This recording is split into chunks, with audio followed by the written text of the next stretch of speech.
नमस्कार, आप देख रहे हैं NBC 24। मैं हूं आदेश पुरी। देश के गृह मंत्री अमित शाह आज बिहार दौरे पे हैं। काफ़ी लंबे समय बाद वो बिहार आ रहे हैं। कहें तो गृह मंत्री बनने के बाद पहली बार वो बिहार आ रहे हैं और ऐसे में उनके आगमन को लेकर बीजेपी के द्वारा बहुत ही भव्य तरीके से स्वागत किया जा रहा है। जो आज़ादी का अमृत महोत्सव है उसके अंतर्गत विजय उत्सव, बाबू कुंवर सिंह के विजय उत्सव को लेकर सम्मान करने वो जगदीशपुर आरा पहुंच रहे हैं। और ऐसे में उनके आने से पहले उन्होंने एक बयान दिया है जिसको लेकर सरगर्मियां बढ़ गई हैं और फिर से देश में विवाद होने की संभावनाएं बनती हैं। आपको बता दें कि अमित शाह ने कहा कि अब जो एक समान आचार संहिता है यानी कि यूनिवर्सल सिविल कोड आर्टिकल 44 में जिसका चर्चा हमारे संविधान में किया गया है, अब उसकी बारी है। यानी कि देश में अब एक कानून होगा, हर एक धर्मों के लिए अलग अलग कानून नहीं होगा और इस दिशा में देश आगे बढ़ेगी। इसके लिए आम राय तैयार किया जाएगा और हो सके तो इसे देश में इम्प्लीमेंट भी कराया जाएगा। आपको बता दें कि केंद्रीय गृह मंत्री अमित शाह ने संकेत दिए हैं कि देश में जल्द ही कॉमन सिविल कोड लागू हो सकता है। भोपाल में भाजपा नेताओं की बैठक में उन्होंने कहा CAA, राम मंदिर, अनुच्छेद 370 और ट्रिपल तलाक जैसे मुद्दों के फैसले हो गए, अब बारी कॉमन सिविल कोड की है। इससे पहले उन्होंने प्रदेश के सीनियर नेताओं को से पूछा कि क्या देश में सब ठीक हो गया। इसके बाद उन्होंने कॉमन सिविल कोड के मुद्दे की चर्चा की है। तो आपको बता दें कि कॉमन सिविल कोड को लेकर अमित शाह ने चर्चा किया है।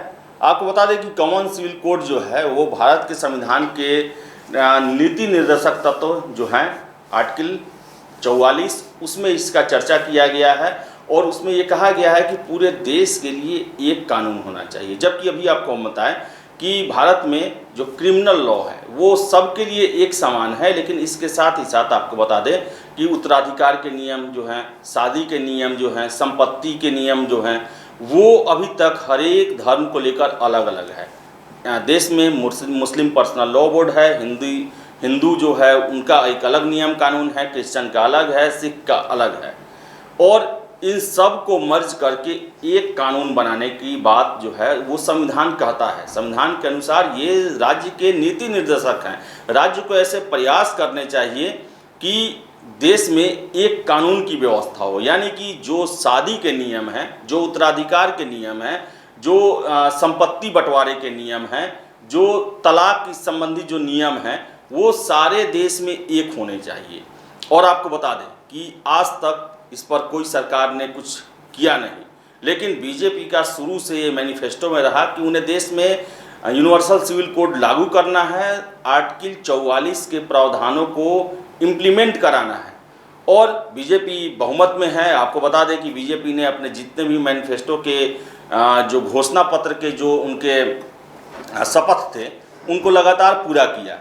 राम मंदिर के मुद्दे को भी सॉल्व किया, कश्मीर से 370 को हटाया गया, ट्रिपल तलाक जैसे जो सामाजिक कुरीति थी उसको हटाया गया, CAA को लेकर कानून बनाया गया।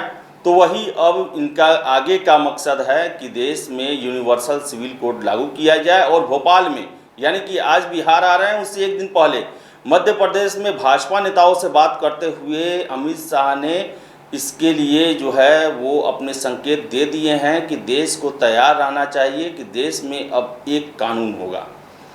तो अब देखने वाली बात है कि बिहार आ रहे हैं और बिहार में आपको बताएं कि जो सरकार है, सरकार के अंग हैं नीतीश कुमार, जदयू या फिर से विपक्ष जो हैं वो कभी भी ये स्वीकार करने को तैयार नहीं होंगे, क्योंकि उनका एक बहुत बड़ा वोट बैंक जो है वो मुसलमानों का है और उनसे जुड़ा हुआ है। ऐसे में वो उन्हें नाराज़ नहीं करना चाहेंगे।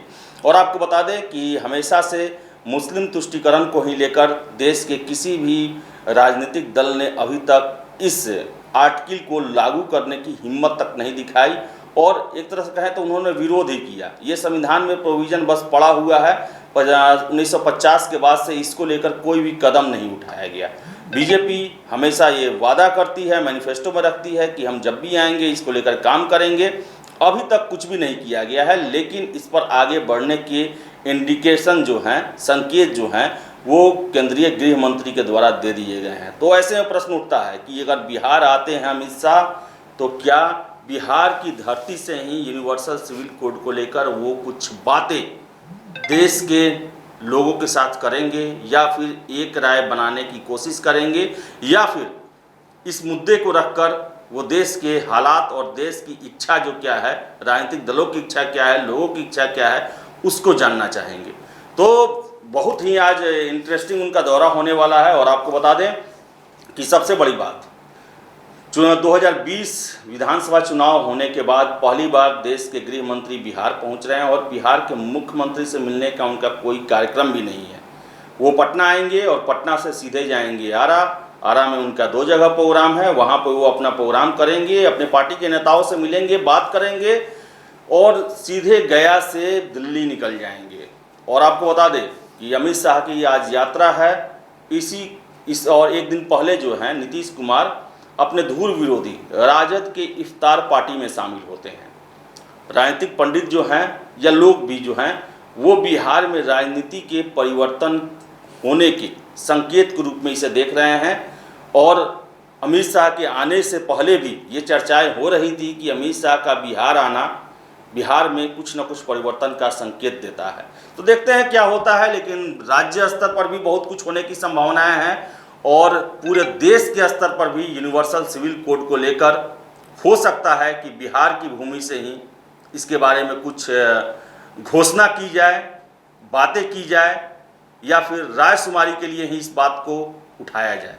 तो फिलहाल इस वीडियो में इतना ही। वीडियो पसंद आए तो लाइक शेयर करें, हमारे चैनल NBC 24 को सब्सक्राइब जरूर कर लें। धन्यवाद।